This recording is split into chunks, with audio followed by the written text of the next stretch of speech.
Hi, my name is Joe Jeckett. I'm a teacher at Loyola Academy in Wilmette, Illinois. I teach a course in oral history, and I wrote a manual for the course. In the manual are several stories. I've decided to try to put these stories on YouTube to perform them so you can see how they're performed as well as how they're written in the book. The title of the book is Finding the Lost Art of Family Storytelling, a guide for parents, grandparents, and family historians. The first story I have in there is a story called Sarah's Heart.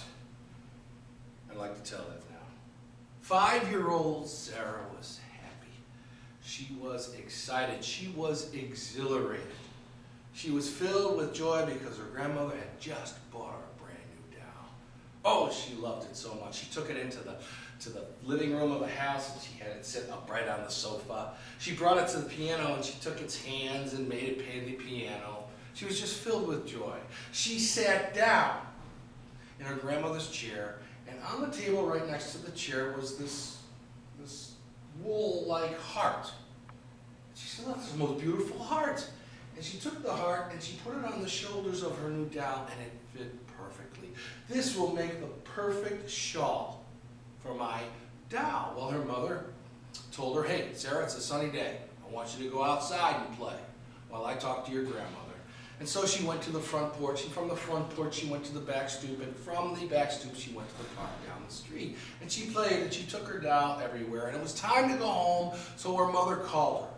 And when she came back to her mother, she had her doll in her hands, but she realized that the little wool heart was gone. She told her mother, and well, they looked high, they looked low, they looked everywhere that you could go. And then her mother told her, "Sarah, you've been told not to touch other people's things. You're going to have to tell your grandmother." Well, her grandmother was sitting at the chair inside the living room, and Sarah was just filled with tears. She was practically hyperventilating. Her grandmother took her into her lap and said, "Child, why are you crying? What's the matter?" She said, "Well, I lost your heart." Grandma looked at the table and it was gone. She said, "Oh, honey, that heart is not lost. Let me tell you about the story of that heart.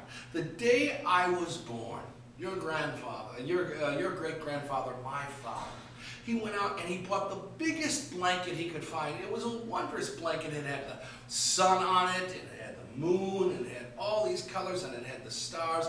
And in the very center of that blanket was a heart. Well, he put that blanket on me, and I looked like the queen being in a coronated or in her coronation robes. I looked so good. We used to lay that blanket out. I learned how to crawl on that blanket. We used to use that blanket for family picnics. We would sit under the shade of the trees and look at the stars at night. I learned how to walk off that blanket. Well, it became torn and tattered as the years went on, so my mother put it away. But then when I was a young woman, I found it. I thought it was so wonderful, I made a skirt out of it. I used to wear it to the winter dances. When I danced with your grandfather the first time, I was wearing that skirt. But over time, the thread became shredded and all, so I made it into a sweater. I kissed your grandfather wearing that sweater, and of course I never wanted to take it off, but soon the elbows began to wear out. So after we were married, I made it into a shawl. I told you I was wearing that shawl the night I told your grandfather that we were going to have a baby. That was your mother. Well, the years went by and the shawl material shredded, so it was just this heart. But honey, that heart is not missing. That heart lives in the story, and the story lives in my heart. And now, Sarah, that heart lives in your heart as well. Well, Sarah wiped her tears, and she gave her grandmother such a hug. She climbed over, she nearly choked her. She said, "Grandma, I love you so much." And their chests came together, and it was as if their heart was beating at one. And that's the story of Sarah's heart. Stories seem to have this power, all right, to take things that are lost, to take things that were long gone and bring them back into the real world. That story is my version of a story that comes from the Jewish tradition. Two different types of examples in the Jewish tradition. There's also a Native American version of that story. It is the type of story that only grandparents can tell.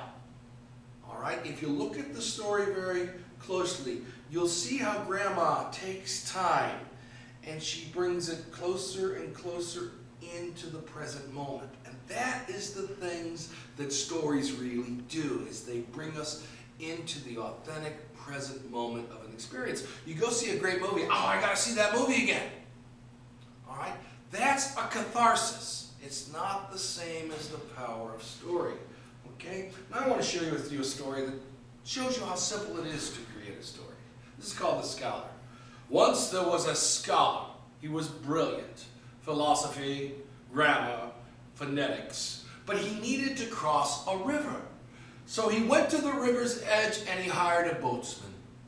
And the boatsman began to carry them across. Well, it was a long, wide river. And he said, "Boatsman, I'm bored. I want to discuss some things. Do you know things of grammar, phonetics? Do you know anything of philosophy or science?" And the boatsman rowed his boat. He says, "No, I have no need for that knowledge." He says, "I think you're a fool. How could someone not know something like that? You have wasted half your life." Well, the boatsman put his head humbly down and continued to row. And then the boat hit a rock. And water came pouring in. And the boatsman turned and said, "Sir, I humbly ask you a question." "Go ahead, ask." "Have you ever learned how to swim?" "Well, no, I've been spending my life studying." "Well, then you've wasted your whole life, for water is coming in the boat. Alas, this boat is sinking." Well, the story has 4 pictures. That's all you need to tell a story. You need the characters, the problem, the magic, and the transformation. The characters, boatsman and scholar. The problem, the boatsman needs to get across. The magical moment is when the boat hits the rock and the water comes in. And the transformation is how different the 2 characters are. In the end, the boatsman wise and the scholar is dumb. All right? And that's what makes a story. Just those 4 pictures. Putting them together. And it all starts with the magic. Magical things are happening all the time. When a child is young, it seems like they live in a world of magic. Peekaboo and Joey Go Boom, all right? And children need to hear the stories of all the magic that was in their world when they were young. Ask an adolescent, how much magic is in your world? Not a whole lot. Ask them, how many stories do you know? Not a whole lot. So that is the gift of stories. Those are 2 of the stories in the book, and I have others on other tapes. Thanks for listening.